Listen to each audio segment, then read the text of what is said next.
Bom, pessoal, então vamos dar início aqui à nossa aula de funções exponenciais, né? Antes de falar propriamente das funções exponenciais, eu vou fazer aqui uma pequena revisão, tá certo? Do que está relacionado ao conteúdo de funções exponenciais, tudo bem? Então, do que se trata funções exponenciais? Basicamente, de uma operação que é a exponenciação, tá bom?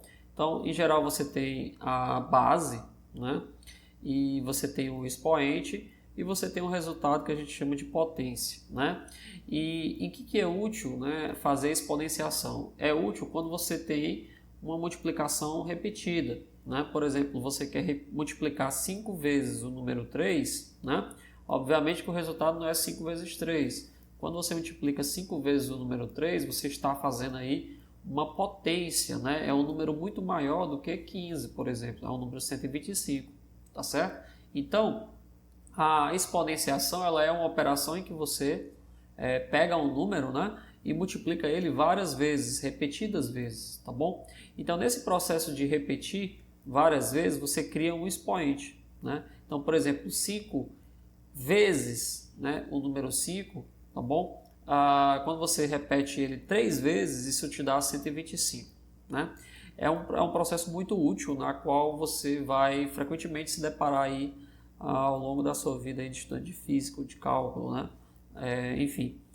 Bom, em geral proporciona, dependendo da base do expoente, você pode ter números extremamente grandes, né? Ou números extremamente pequenos, né? Ou seja, com pouca variação tanto da base como do expoente, você pode ter valores altíssimos, né?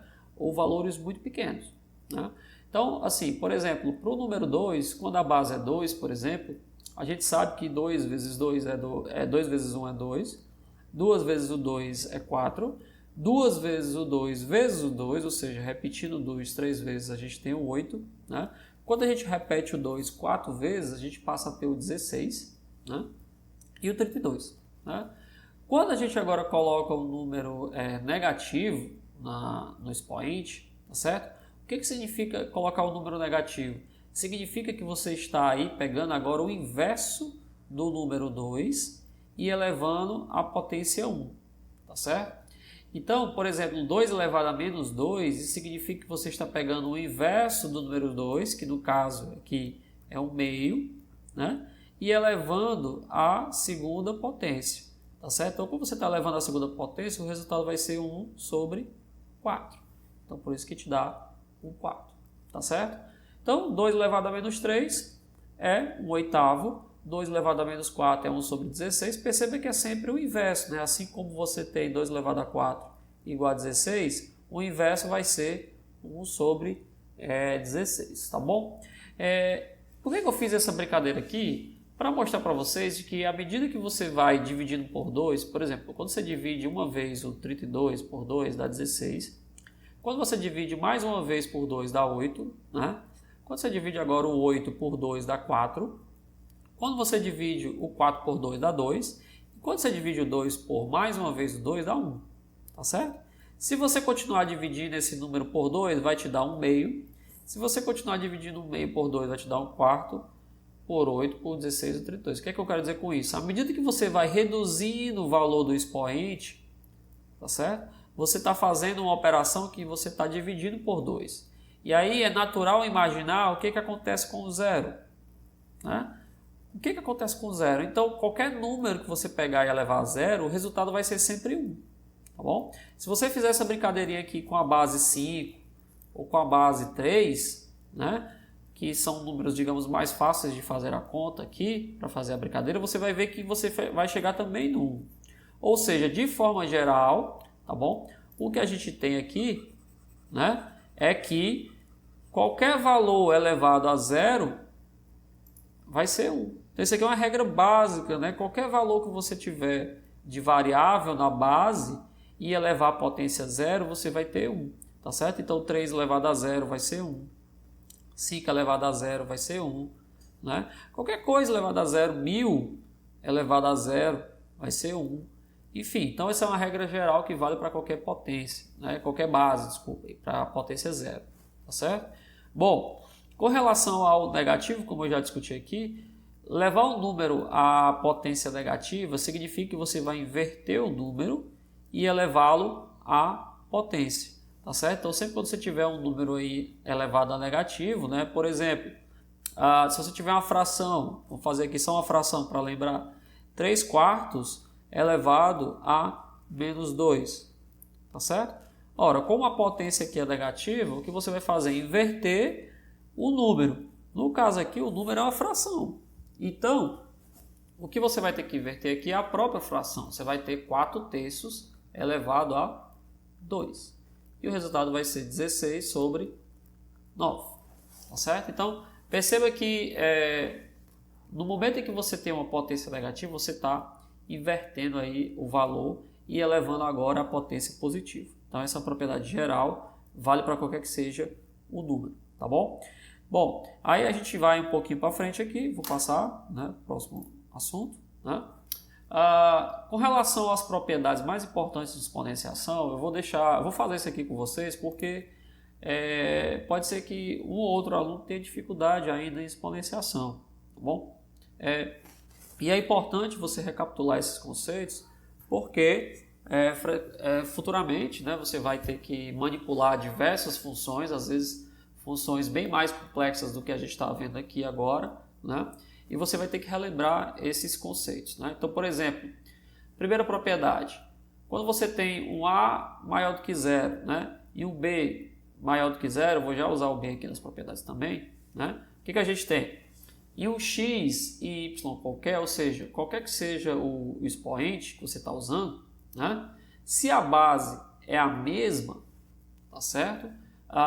E você está pegando aqui a elevado a x que multiplica a elevado a y, né? O que você vai ter que fazer é repetir a base e somar os expoentes. Então, quando você tem um produto de números exponenciais, né? Ou seja, elementos aqui de exponenciação, em que a base é a mesma, o que você tem que fazer, né? Basicamente, é somar os expoentes. Então, eu dou um exemplo aqui, ó, 2 elevado a 3 vezes 2 elevado a 5. Isso vai ficar o quê? Vai ficar 2 elevado a 3 mais 5, que é justamente 2 elevado a 8, que é 256. Aí você diz, será que é válida essa relação? Né? Você pode pegar aqui 2 elevado a 3, né? É quanto? É 8. Multiplicar por 2 elevado a 5, mais 2 elevado a 5 é o quê? 32. Né? Será que 8 vezes 32 dá 256? Dá. Né? Se você fizer a continha aí, você vai ver que vai dar exatamente 256. Então, essa relação aqui é elevada, tá bom? É elevada também para potências negativas, tá bom? E é elevada também para quando a base é menor do que 1. Não tem problema nenhum, tá certo? Então, quando você tem uma base aqui de números fracionários, né? Isso também é válido. Então, 0,5 elevado a menos 4 vezes 0,5 elevado a 7, né? Vai ser 0,5 elevado a 3. Por quê? Porque menos 4 mais 7 é 3. E o resultado é 0,125. Né? Interessante aqui, já de cara, vou mostrar para vocês, né? Mas isso é uma regra geral, né? Que quando você eleva um número que a base dele é maior do que 1, tá certo? A uma potência positiva, o resultado é muito maior do que a base, tá certo? Entretanto, quando a base ela é menor do que 1, como é o caso aqui de 0,5, e você eleva ela a uma potência positiva também, o resultado é menor do que a base, né? Ou seja, 0,125 é menor do que 0,5. Né? Olha como é interessante. Né? Óbvio que 256 é maior do que 2, mas o resultado que você teve da potenciação foi menor do que a base. Então, assim, a potenciação ela é usada não só para encontrar números cada vez maiores, né? Mas ela é usada também para encontrar números cada vez menores, depende muito da sua base que você está usando. Né? Então é interessante que a potência aqui, a propriedade de potenciação fez com que você reduzisse o valor do resultado obtido. Tá bom? Segunda propriedade, a propriedade da potência dupla. Né? Quando você tem uma base elevada a uma potência x e o resultado você eleva ainda a y. Quando você tem essa situação, o que você tem que fazer é repetir a base e multiplicar os expoentes, tá certo? Então você vai multiplicar os expoentes aí quando você tiver essa potência dupla.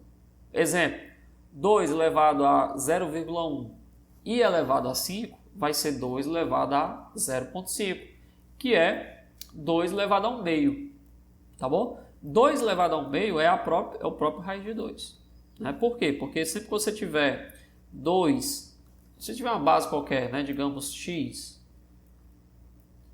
elevado a uma fração, a sobre b, né, o que você tem é raiz b, né, pode ser a raiz quadrada, a raiz cúbica, a raiz de quarta potência de x elevado a. Então, 2 elevado a 1 meio é raiz quadrada, né, aqui é quadrado, de 2 elevado a 1. Tá bom? Então, é a raiz de 2, propriamente dito. Agora, olha como é interessante. Ó. Aqui, a gente usou a propriedade da potência dupla, a gente pode usar também quando a base é menor do que 1. Olha como é que fica interessante aqui. 0,5 elevado a menos 1, tá bom? Elevado a 3, ou seja, é 0,5 elevado a menos 3. 0,5 elevado a menos 3, se você fizer a continha aí, vai ser 8. Vai ser 8, professor, como é que pode? Né? Vamos aqui fazer, ó. O que é 0,5? É o meio, tá certo? Elevado a menos 3 significa que você tem uma potência negativa, você vai ter que inverter o número. Quando você inverte, fica 2 sobre 1, que é o próprio 2. E aí você eleva a 3, então vai ficar 8.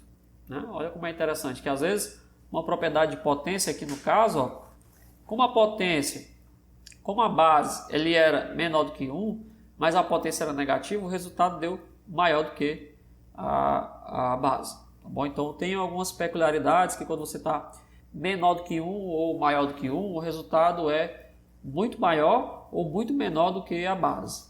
Né? Isso vai depender de como que está a base e a relação com o expoente. Então precisa tomar um cuidado aqui. Né? Bom, vamos para frente aqui. Outra propriedade. Sejam o mesmo A e B agora, duas bases diferentes. Né? Então pegando aqui uma base A e B positiva e uma potência qualquer, x. Aqui você não tem potência dupla, aqui você tem uma base dupla na mesma potência. Como é que a gente faz? É A elevado a x, B elevado a x. Então você distribui aí, digamos, a potência para as duas bases. Né? Exemplo, 2 vezes 3 elevado a 5. Vai ficar como? Vai ficar 2 elevado a 5 vezes 3 elevado a 5, que é 7.776, ou seja, um número bem grande aqui. Tá bom?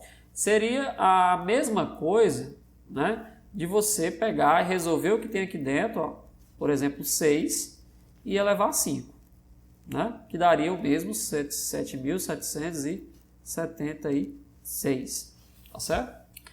Só que em algumas situações fazer essa propriedade aqui de distribuição, ela é bem interessante porque simplifica às vezes algumas contas, né? A gente vai ver depois mais na frente. Outro exemplo, 0,5 vezes 0,1, né? O resultado disso aqui é 0,05. Mas, isso aqui seria ao quadrado. Eu poderia fazer de outra forma. Eu poderia distribuir o 2 por 0,5 e distribuir o 2 por 0,1, como eu fiz aqui. Ó.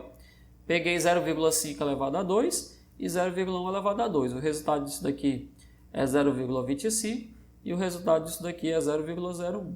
Quando você multiplica os dois, ó, fica 0,0025.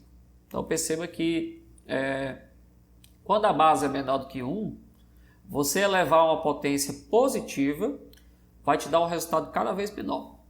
Então, por exemplo, 0,05 elevado a 3, 0,05 elevado a 4, né? E assim sucessivamente, você vai ter um valor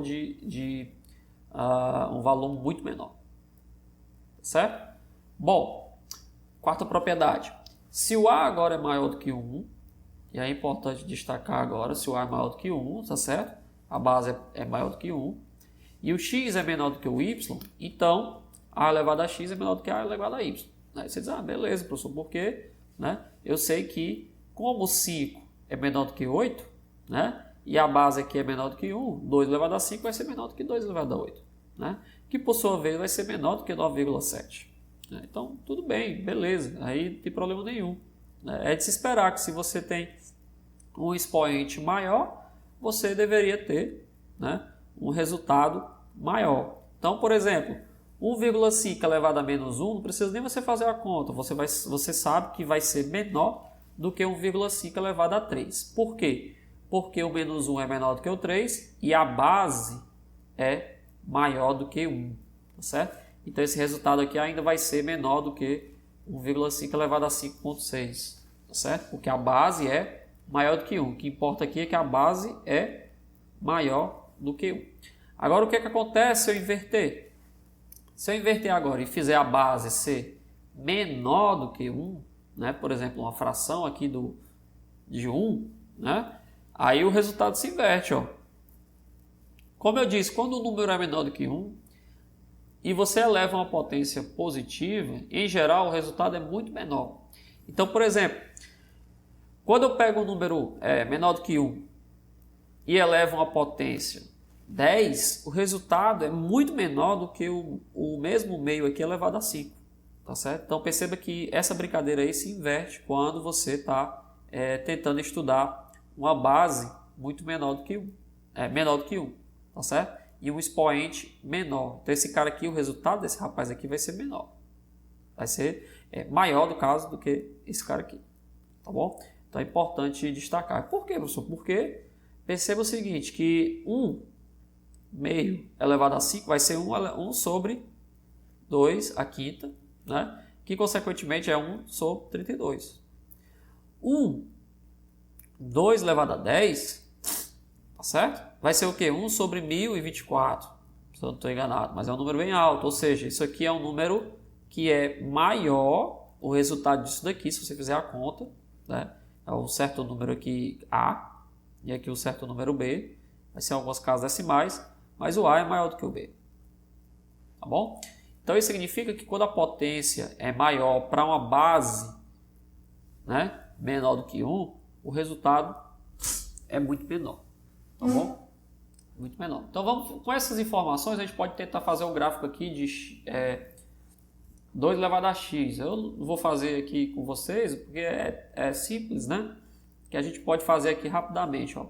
2 elevado a x. Quando o x é 0, o 2 elevado a 0 é 1. Então 2 elevado a 0 é 1. Quando o x então tá aqui. Então o primeiro ponto do nosso gráfico é esse ponto aqui, ó. x0, y1. Quando o x é agora menos 1, tá certo? Vai ficar 2 elevado a menos 1. Lembrando, quando a potência é negativa, a gente inverte e eleva a potência. No caso aqui é 1, fica só 1 meio. Então, quando o x é menos 1, o ponto do gráfico aqui vai ser 1 meio. Quando o x é 1, agora, 2 elevado a 1 é 2. Então, o ponto x elevado a 1, 2 elevado a 2. Né? Olha como é interessante. Quando o x é 2, 2 elevado a 2 é 4. E aí vai, né? Por exemplo, 2 elevado a 3, se eu quisesse fazer um 3 aqui, seria já lá no 8. Seria um ponto talvez por aqui. Né? Ou seja, seria uma coisa bem mais absurda, né? 2 elevado a 4 é 16, 2 elevado a 5 é 32, e aí vai, né? Entretanto, quando você tem uma potência negativa, aí a situação fica menor ainda, ó. 2 elevado a menos 2 vai ficar 1 sobre 2 elevado a 2, que é 1 quarto, que é 0,25. Então está aqui esse pontinho aqui, ó. Então perceba que o gráfico dessa função 2 elevado a x, ela tem a seguinte característica: ela começa de um número bem pequeno e aí vai subindo, vai subindo, vai subindo, vai subindo até que explode, né? E vai-se embora, né? Ou seja, por isso que a gente chama isso aqui, né, muitas vezes de um crescimento exponencial. Por quê? Porque a propriedade de exponenciação faz com que a função ela vá crescer aí rapidamente, né? Ela cresce muito mais rápido, por exemplo, do que uma parábola. Ela cresce muito mais rápido do que uma função cúbica. Ela cresce aí, como a gente costuma dizer, exponencialmente, tá bom? Entretanto, né, é interessante você observar que para essa função aqui que a gente fez o gráfico, 2 elevado a x, o f de x é sempre maior do que 0, né? Ele nunca vai ser negativo e ele nunca também é 0. Tá bom? Isso aqui não vai acontecer. Né? Um detalhe importante das funções aqui exponenciais, 2 elevado a x, por exemplo, é que ela não tem raiz. O que seria a raiz? Seria você encontrar um número aqui que o resultado dá 0. Qual é o número que você eleva na potência, né, e o resultado dá 0? Esse número não existe. Né? Para essa função tocar o eixo x aqui, você precisa ter um número negativo aí muito grande. Né? Coisa assim, de fato, do infinito. Né? Então, somente lá no infinito é que a função se aproxima do 0. Mas não toca o eixo 0. Não toca o eixo x. Tá bom? Então, é importante destacar que não tem esse toque aí na função. Tá bom? Ela não tem raiz. Tá certo? Mais na frente eu vou discutir aí como é que fica essa brincadeira aí. Mas é importante destacar que não tem raiz. Tá bom? Bom, aí a gente vem tentar fazer o gráfico agora de uma função que a base, né, é menor do que 1, né? Ou seja, um meio, né, que é menor do que 1. Olha como é que fica o gráfico do 1 meio. Né? 1 meio elevado a 0 vai dar 1. Como toda base que você escolher aí vai sempre dar 1. Então ele toca também, né, esse ponto aqui. Olha que interessante. Ele toca o mesmo ponto anterior. Ó. Você vê, ó, esse mesmo ponto aqui, ó, ponto 0, 1. Então ele tocou também o ponto 0, 1. Em compensação, quando a gente vai agora para números positivos, né, por exemplo, 1 meio elevado a 1, o resultado dá 1 meio. 1 meio elevado a 2, o resultado dá 1 quarto. Então você tem esses pontos aqui, ó, e a função vai caindo. Né, ela vai se aproximando aí de 0. Mas novamente não toca no eixo x, não tem raiz. Né? Em compensação, para valores negativos, ó, 1 meio elevado a menos 1, tá certo? Vai inverter aqui a fração e 2. Então o resultado é 2. 1 meio elevado a menos 2 vai inverter novamente a fração, vai ficar 2 elevado a 2, que é 4. Então, ó, perceba que do lado negativo ela vai crescendo. Ó. Quanto mais você escolhe um número negativo, né, ela cresce aí absurdamente. Tá bom? É importante destacar isso daí. Então, a conclusão, dependendo da base A, né, se a base A for positiva, você tem ou maior do que 1, você tem um resultado. Se a base de A for menor do que 1, você tem outro resultado. Né? Mas, professor, por que a base não pode ser negativa? Né? Você poderia perguntar, por que a base não pode ser negativa? Né? Porque o número negativo tem um problema. Né? Ele tem um problema de você tirar raiz. Né? Pelo menos no eixo real, nos números reais, você não tem a raiz de um número negativo. Tá bom? Ela não é bem definida. Então, por exemplo, por que eu não estou considerando base negativa aí? Apesar de, por exemplo, menos 2 elevado a 2 ser um número fácil de calcular, né? Ou seja, menos 2 elevado a 2 é menos 2 vezes menos 2, que é 4. Né? Eu vou ter dificuldade, por exemplo, de calcular menos 2 elevado a 1 meio. Então não vai dar para a gente fazer uma função disso daí. Por quê? Porque isso aqui vai ser a raiz quadrada de menos 2, que não pertence aos reais. Então, assim, base negativa a gente não vai trabalhar aqui, né? Porque frequentemente você vai cair nos números complexos. Eu vou mais na frente falar só uma curiosidade de números complexos, mas no nosso curso a gente não vai cobrar, nós não vamos trabalhar com base negativa, tá bom? Exceto em situações onde você tenha a possibilidade de fazer a conta. Mas quando você não tiver a possibilidade de fazer a conta, eu não vou cobrar de vocês. Né? Então, se não cair nos números reais, eu não vou cobrar de vocês. Tá certo? Então, em geral, as funções exponenciais elas podem ser crescentes, como você viu aqui no slide anterior. Né? Ou seja, ela tem esse crescimento aqui absurdo. Né?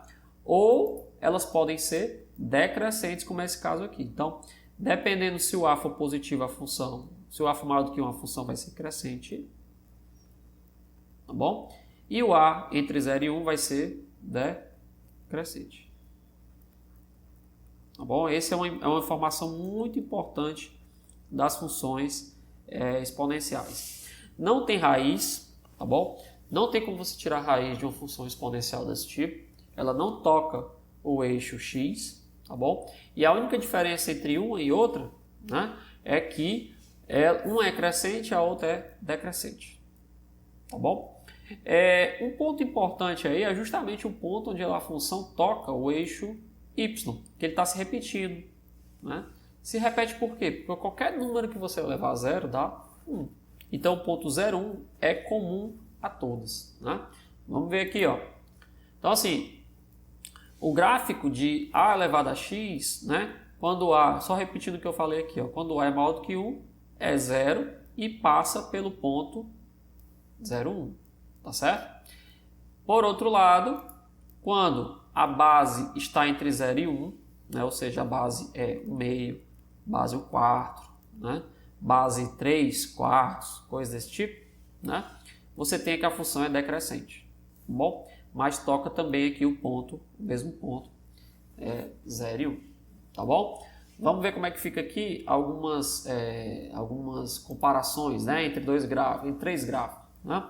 Se você pegar aí o GeoGebra, né, ou então qualquer outro site na internet aí para fazer gráfico, né, é interessante você fazer o gráfico da função, ó, faça desse gráfico x igual 2 elevado a x, a gente já fez, né? Mas faça 3 elevado a x e 10 elevado a x, né? Ou então, se você quiser aí, digamos, se torturar um pouquinho, né? Você pode fazer na mão também, né? Não é uma coisa que eu indico muito, mas dá para fazer na mão. 2 elevado a x, né? Aí você vai fazer f de 1 é 2 elevado a 1, que dá 2. F de 2 é 2 elevado a 2, que dá 4. F de 3 é 2 elevado a 3, que dá 8. 2 elevado a 4 dá 16. 2 elevado a 5 dá 32. Aí você vai construindo o gráfico, né? 3 elevado a x é 3 elevado a 1 é 3. 3 elevado a 2 é 9. 3 elevado a 3 é 27. 3 elevado a 4 é 81. Olha como aumenta muito, né? 3 elevado a 5 é 243. Então, perceba que só chegando no x igual a 5, né, essa função 3 elevado a 3 já chega em 243. Então, é até difícil de fazer o gráfico, né? E aí, ó, eu dou uma dica, né? Por exemplo, ó, olha o tamanho aqui da escala 2 dele. Tá vendo aqui? Pega dois quadriculados, né? E olha o tamanho da escala do 2 dele, ó, no eixo y. Por que eu tenho que reduzir a escala no eixo y? Né? Não é uma coincidência, não. É porque senão eu não consigo fazer um gráfico bem feito das funções exponenciais. Elas crescem muito rapidamente, né? Ou elas decrescem muito rapidamente. A gente costuma dizer isso na matemática, que é diferente das parábolas, é diferente das retas, porque elas crescem absurdamente, né? Muito rápido, tá bom? Então, por exemplo, ó, 10 elevado a x, olha só como cresce mesmo assustadoramente.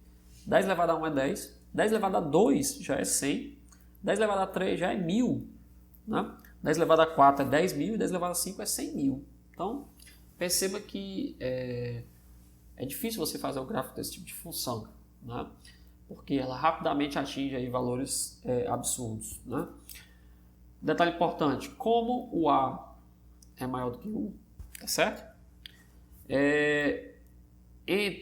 No x positivo, né, essa função aqui, que é o 10 elevado a x, é maior do que o 3 elevado a x, que é maior do que 2 elevado a x. Em compensação, não sei se você está observando aqui embaixo, né? Vamos tentar dar um zoom aqui só para mostrar o que acontece aqui embaixo, ó. Quando passa para o eixo negativo, né, a função, olha só como é interessante, ó. Quando a gente passa para o eixo negativo, a função 2 elevado a x, que é essa daqui, dourada, ela é maior do que a 10 elevado a x, que é azul.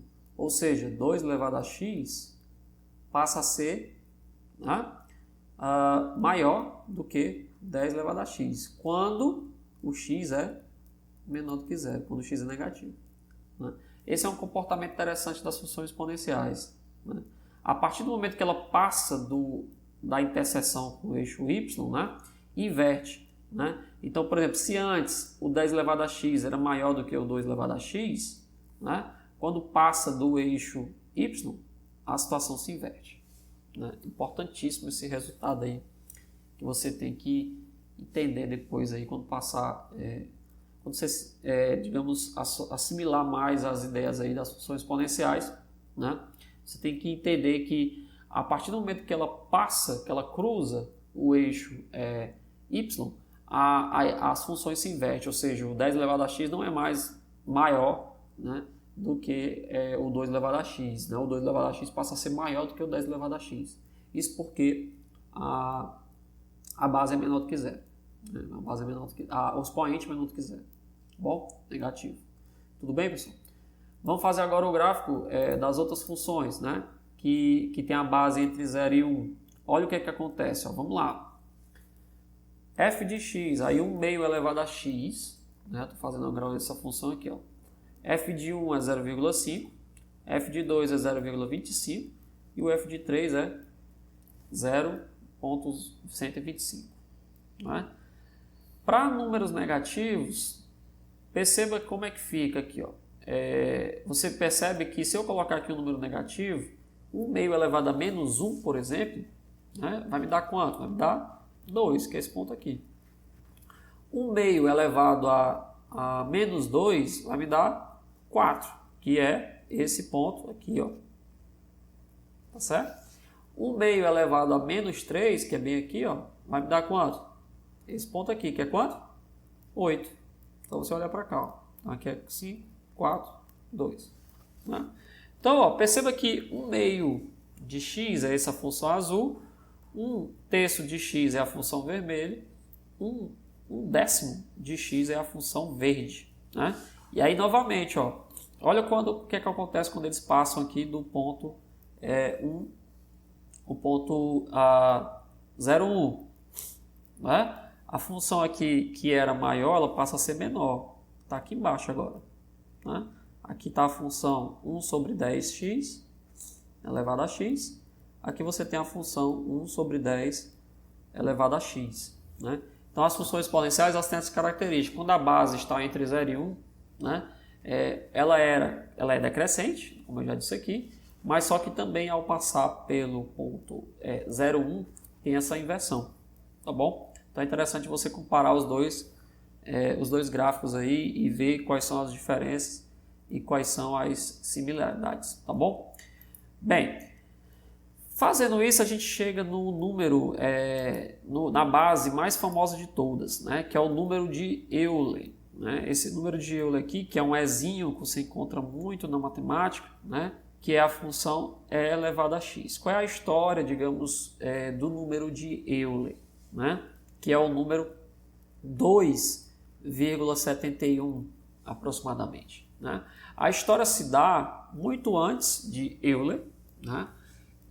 Sobre os personagens aí, John Napier, né? Por isso que o número também é conhecido como número de Napier ou de Neper, né? Como ele era conhecido, né? O nome em latim, certo?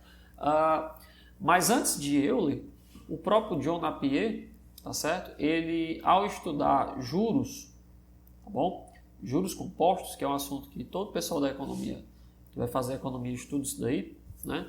Percebeu o seguinte: à medida que você, por exemplo, fazia um percentual, né, sobre um valor que você está, digamos, depositado, né? Digamos que você tem 3 mil reais aí na sua conta bancária, né?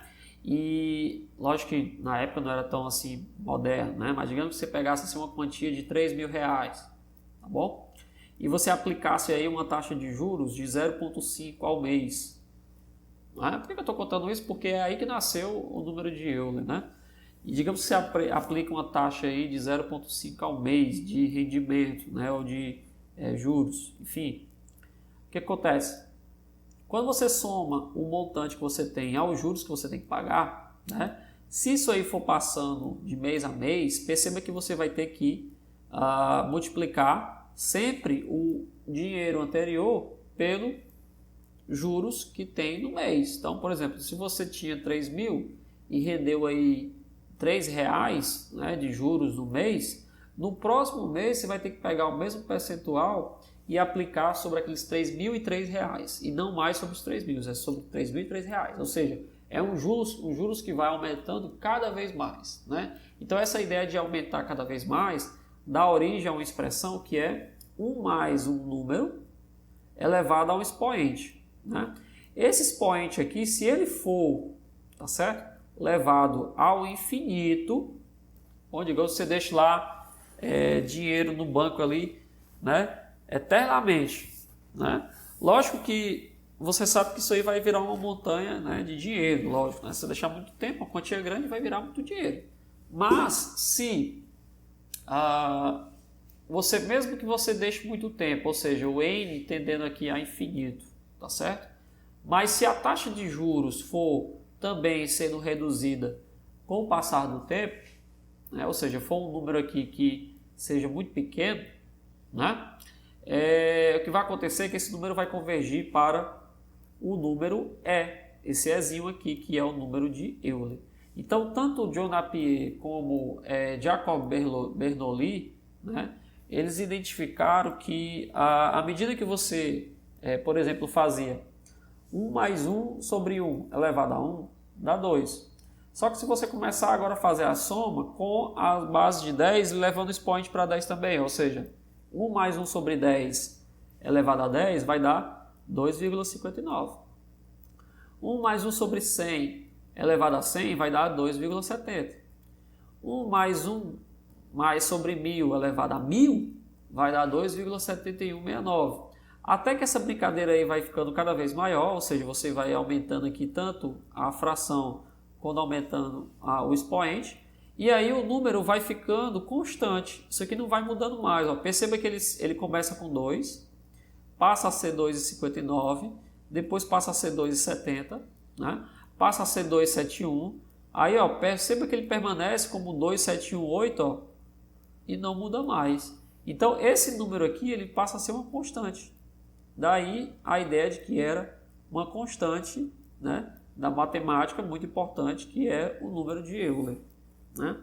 E por que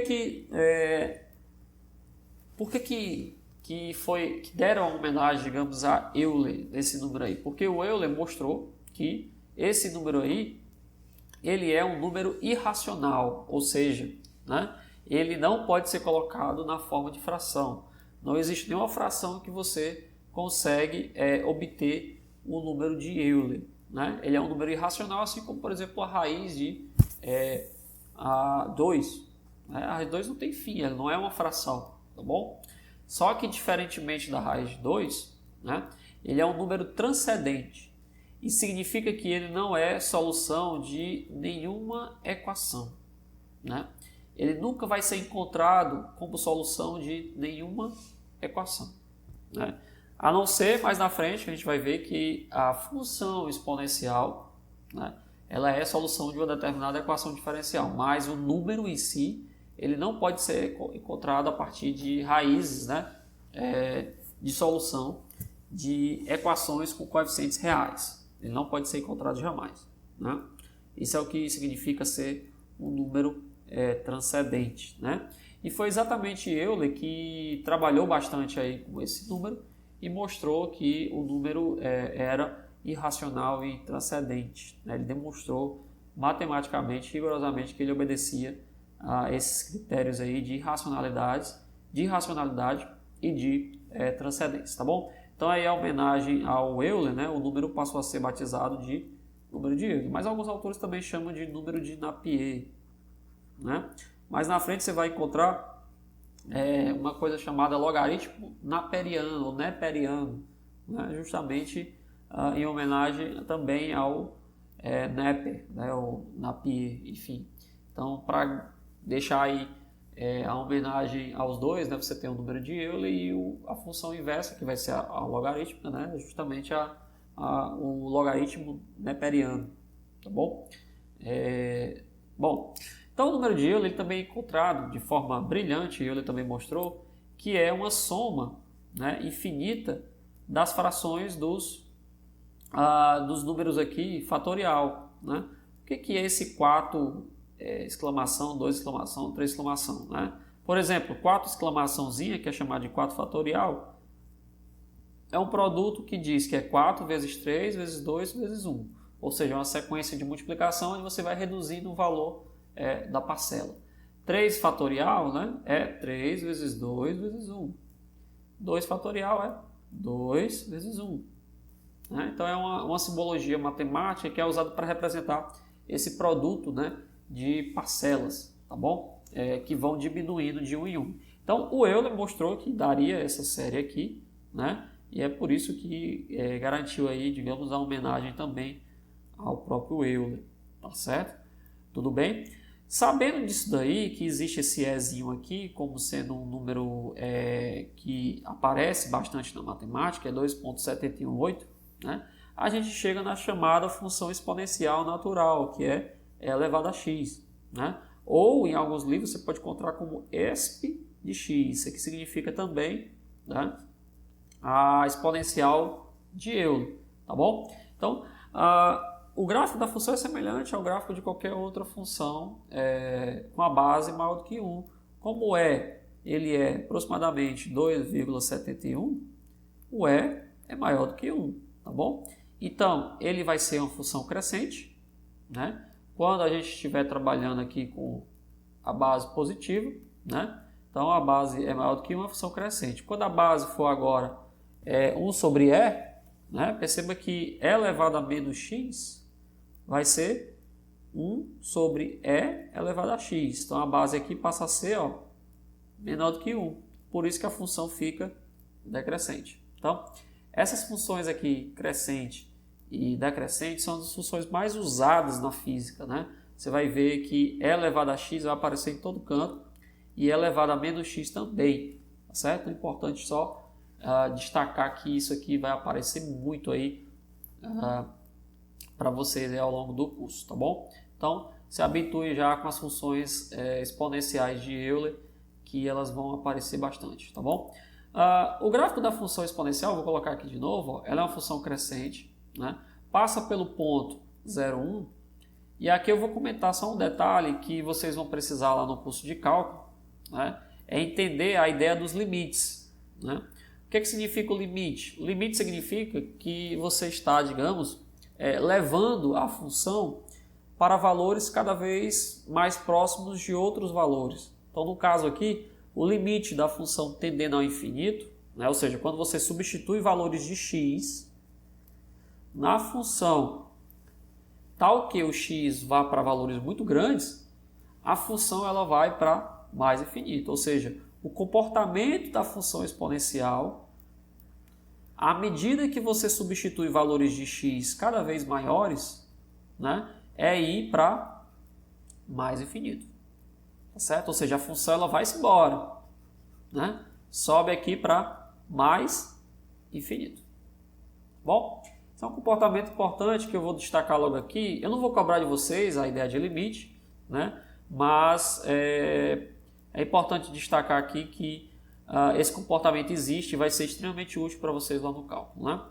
Em compensação, se você vai agora para o lado negativo do eixo, né? Ou seja, tenta vir para cá, né? A gente fez o seguinte, quando a gente foi para esse lado aqui, tá certo? A função ela cresceu para mais infinito, tá bom? Quando eu vou agora para o outro lado, para o lado negativo, né? Para o menos infinito, a função ela decresce, tá bom? E ela vai para zero, tá certo? Então, o limite da função exponencial de x à medida que você vai para o lado negativo, tá certo? É zero. Isso significa que quando você cresce o valor de x, ela cresce também, mas quando você decresce o valor de x para valores negativos, a função ela é zero. Esse é o comportamento tradicional de função exponencial, mas nunca é zero, né? Pode substituir o valor menor possível que ela nunca vai ser zero. Ela não tem raiz, ela não toca o eixo x. Tudo bem? Bom, aí acontece a mesma coisa agora com o inverso, né? Digamos que a função é elevada a menos x.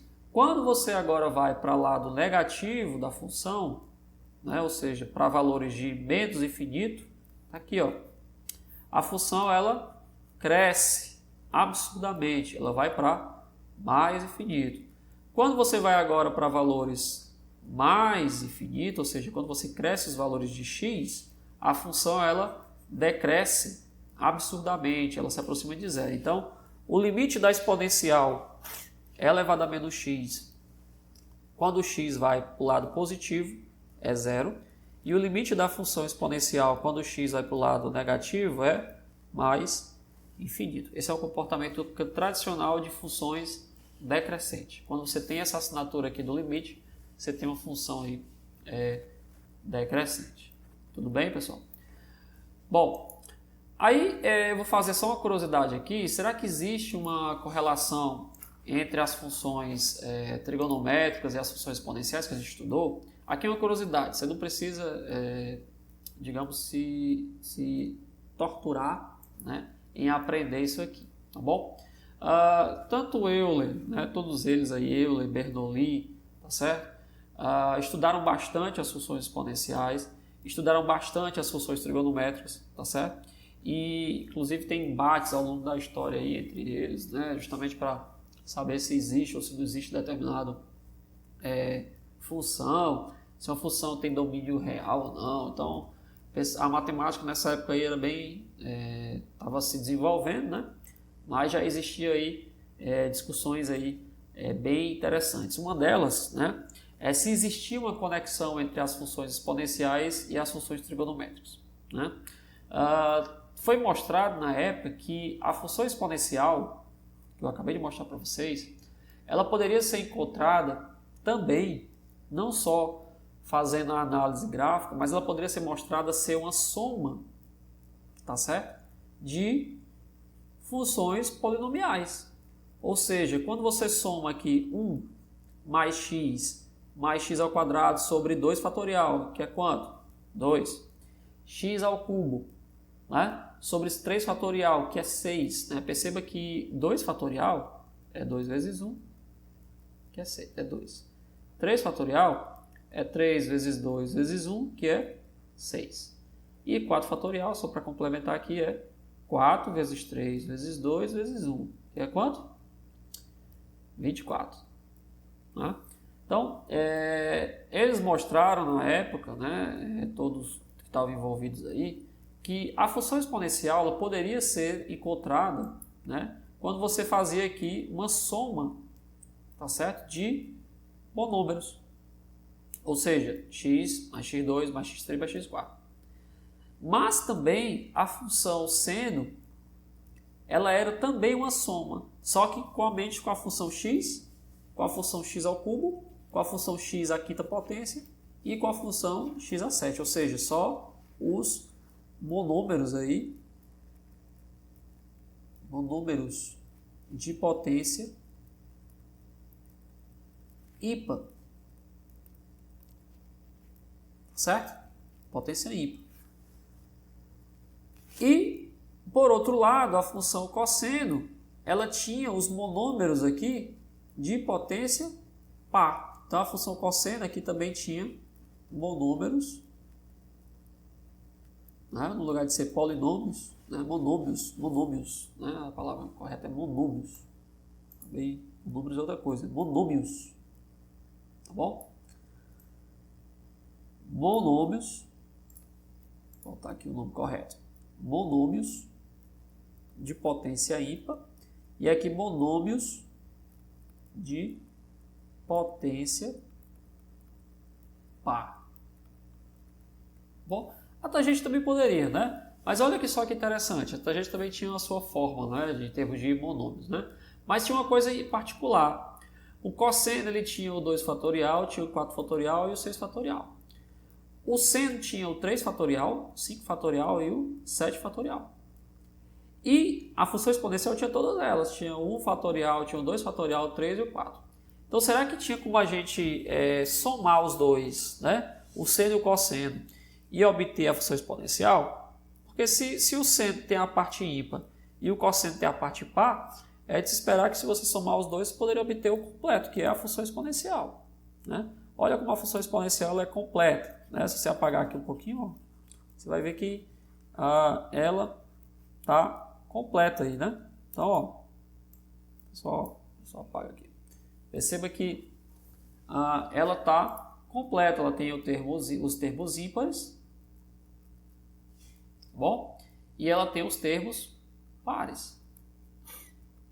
Será que só somando as duas, seno e cosseno, daria a função exponencial? Será que exponencial é seno de x mais cosseno de x?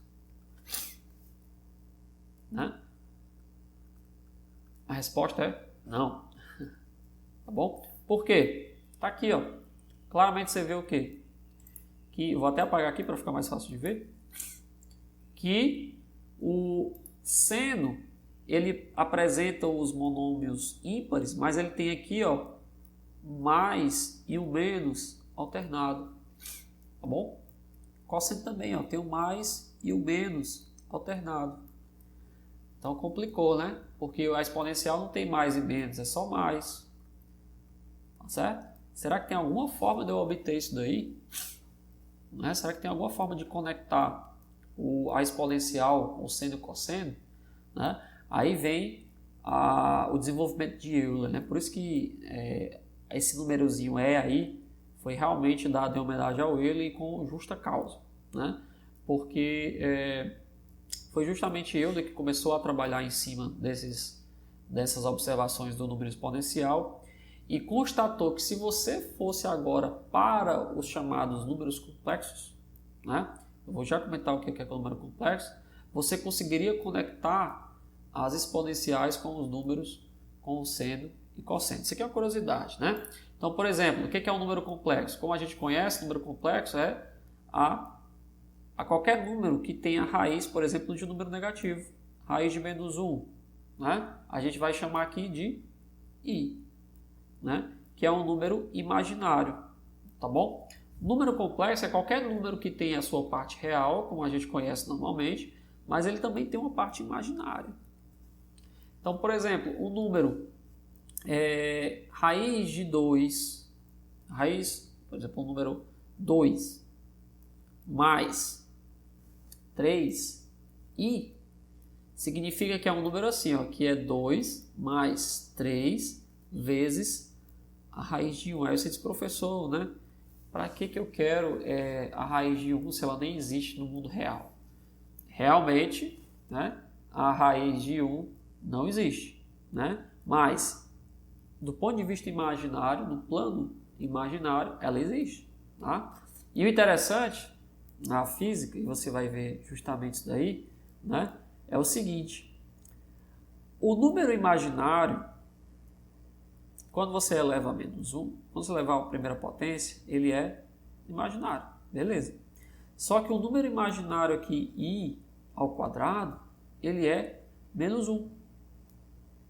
Ou seja, quando você multiplica um número imaginário i com outro número imaginário i, que é o raiz de menos 1, o resultado é um número real, que é menos 1. Tá certo? Ou seja, apesar dos números imaginários não existirem no plano, né, real, o produto de dois números imaginários pode vir a ser real. Por isso que o domínio, o conjunto dos números imaginários, ele é muito maior do que o conjunto dos números reais. Todo número real, ele é também um número imaginário. Só que nem todo número imaginário é um número real. O i, por exemplo, ele não é um número real, ele é um número imaginário. Mas 2, sozinho 2, ele é um número real e ele também é um número imaginário. Só que a parte imaginária dele é 0. Bom, a parte imaginária dele é 0. Tá bom?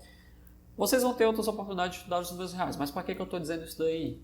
Porque foi justamente essa ideia de que se você elevar ao quadrado o número imaginário, eu vou apagar todo esse rabisco aqui para a gente voltar a discutir. Se você elevar ao quadrado o número imaginário, ele vai dar menos 1. Se você elevar ao cubo o número imaginário menos 1, ele vai dar menos i. Por quê? Porque i ao quadrado é menos 1 e o i é i. Então fica menos i. Olha só, se você levar agora a quarta potência, o número imaginário, ele dá 1. Né? Então, Euler, observou que se você juntar aquelas equações lá que a gente tinha para seno e cosseno, vamos voltar aqui, né? Com os números imaginários, vou apagar aqui isso aqui. Então, se você juntar tudo aí, olha só como fica interessante. Essa propriedade aqui de alternal do seno, menos, mais, menos, né? E do cosseno de dar menos, mais, menos, tá bom? Faz com que eu possa dizer que é elevado agora ao imaginário junto com o x, né? Que é a famosa fórmula de Euler. É elevado ao número imaginário aqui junto com x, vai me dar o cosseno de x mais i seno de x. Ou seja, a famosa identidade de Euler, né? Ela consegue conectar uma função trigonométrica real, outra função trigonométrica real, só que com a função complexa aqui, né? Uma função imaginária da exponencial. Então, no plano real não existe conexão entre exponencial e cosseno e seno, mas no plano complexo existe, é a chamada fórmula de Euler, tá bom?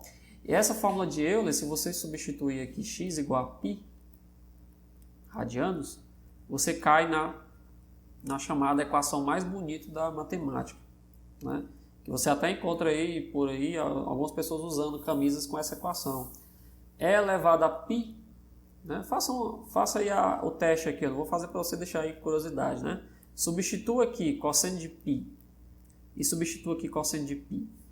Você vai, cosseno de π, né? É menos 1.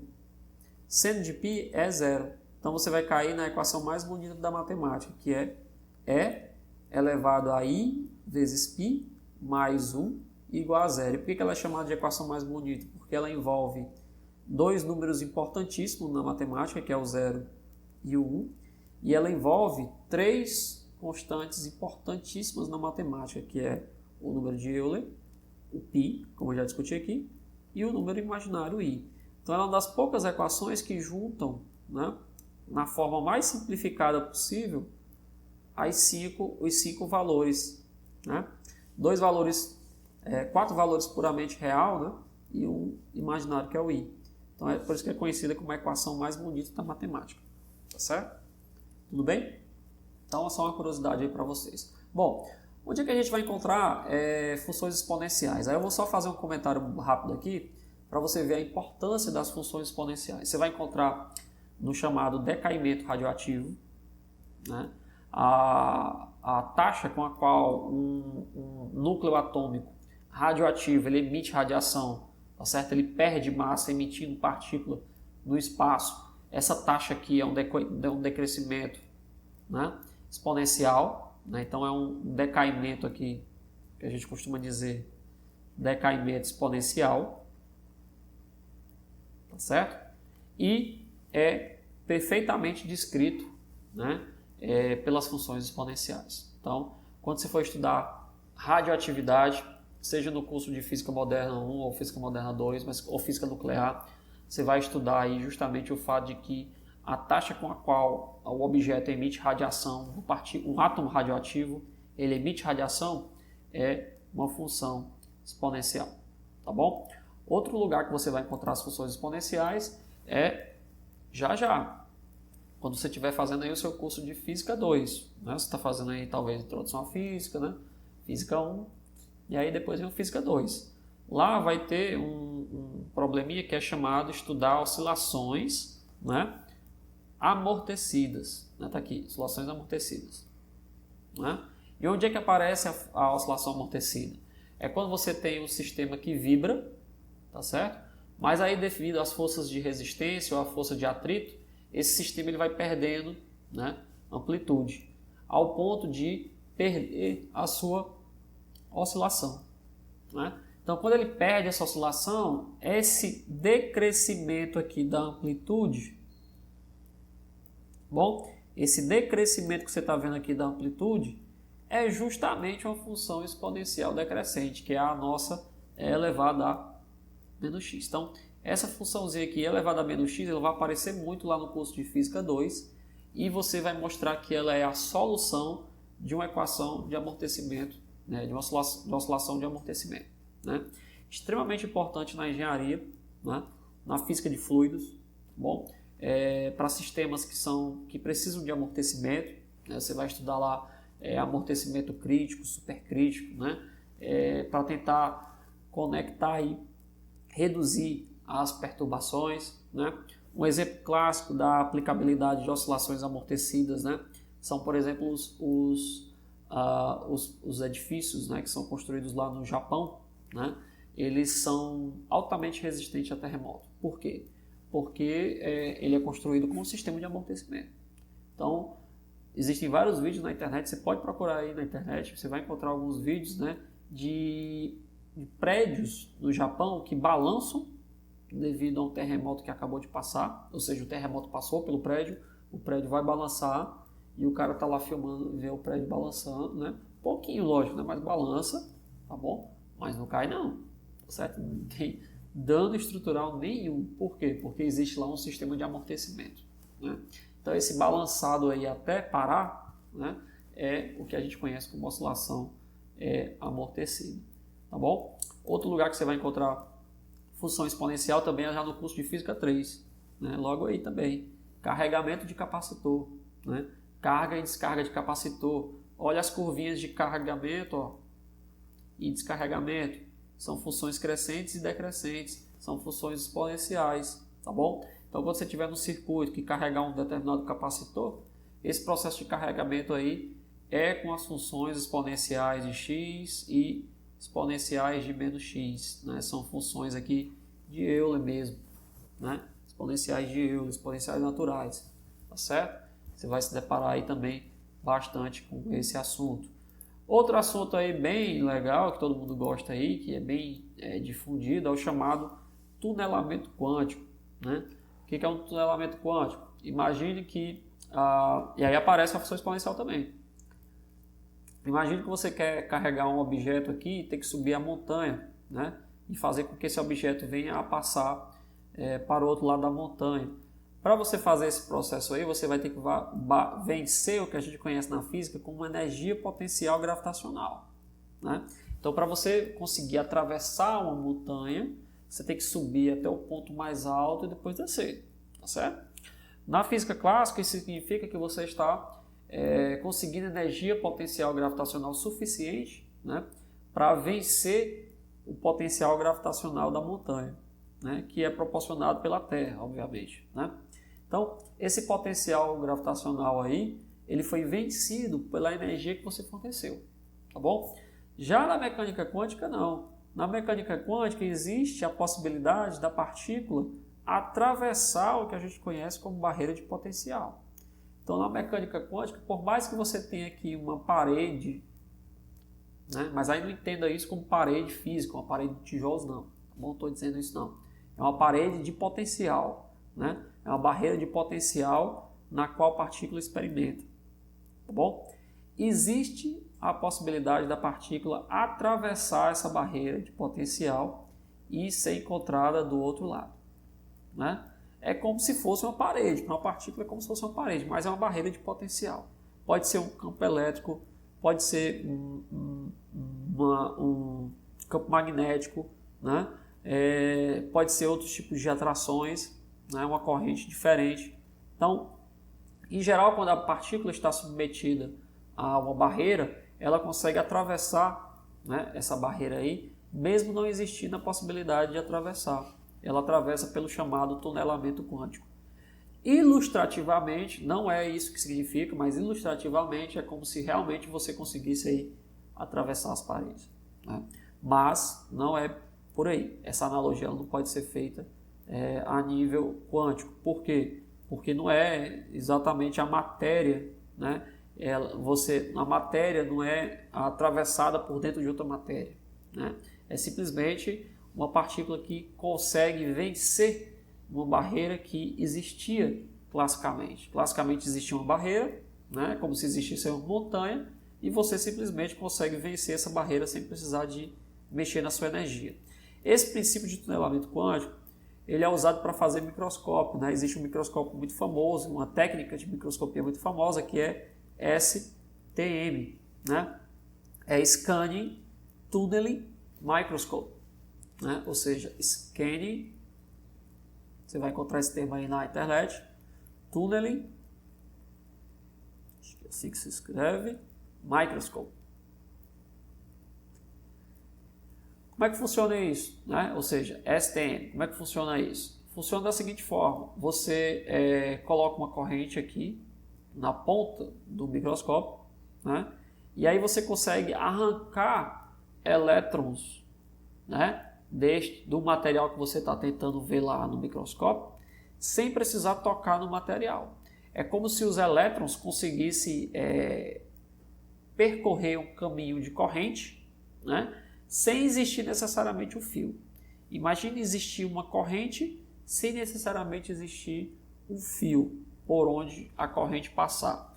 Aí você diz assim, professor, mas isso acontece na natureza, né? O relâmpago é desse jeito. Não, o relâmpago não é desse jeito. Tá bom? Não existiria o relâmpago, né? Se não houvesse matéria, se não houvesse o ar, tá certo? A travessia, né, do relâmpago, ela é exclusivamente devido à presença do ar, das nuvens, enfim, tem que ter matéria. O que eu estou falando aqui é um fenômeno em que o elétron ele consegue atravessar no vácuo, tá certo? Sem existir matéria nenhuma entre a ponta do microscópio e a superfície do material que você está tentando observar. A partir do momento que o elétron atravessa via tunelamento quântico, né, você consegue imagem da superfície do material. É uma técnica extremamente interessante que se usa o tunelamento quântico.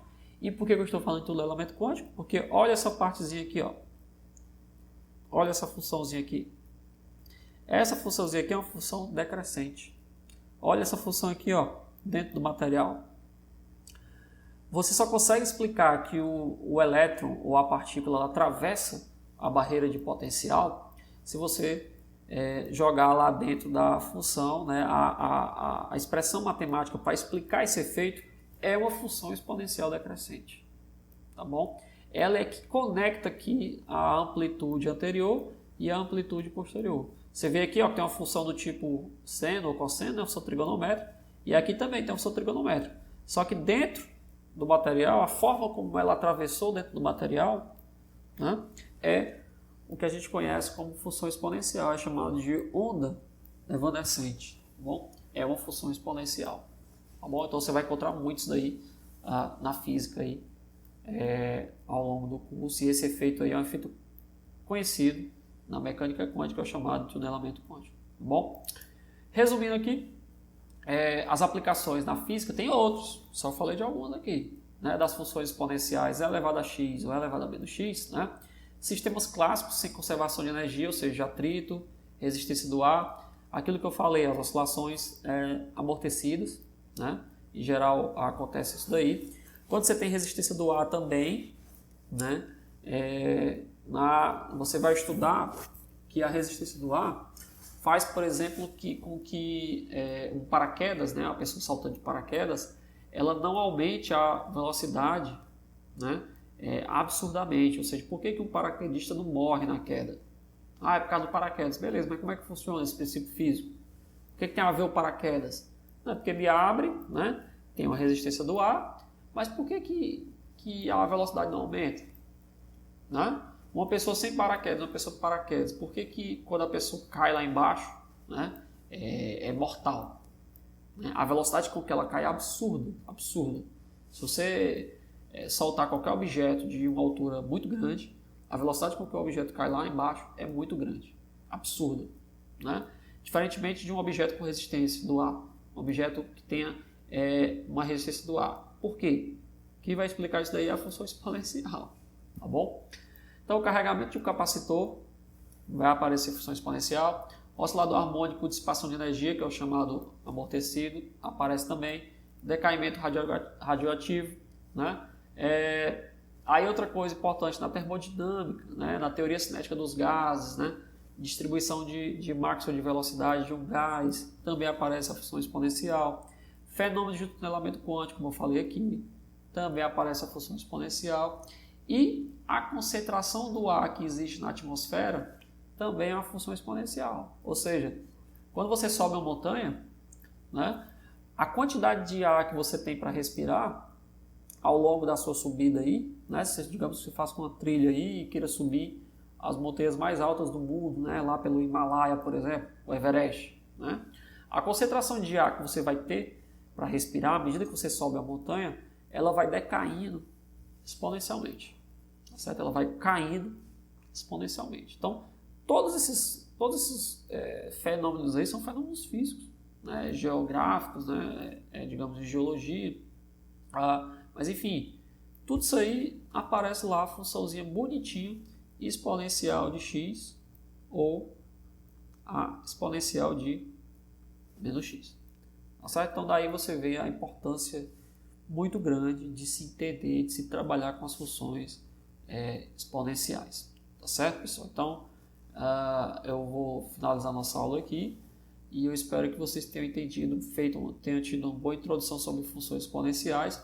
Lógico que a gente vai falar ainda nos exercícios, eu vou fazer alguns exercícios com vocês e a gente vai falar de funções logarítmicas, né, depois, que basicamente é o inverso da função exponencial. E eu vou continuar fazendo exercício, mas eu quero que vocês dediquem uma importância grande, né, também às funções exponenciais, assim como dedicaram para as funções trigonométricas, assim como vocês dedicaram para as funções parabólicas e funções lineares, né? Então,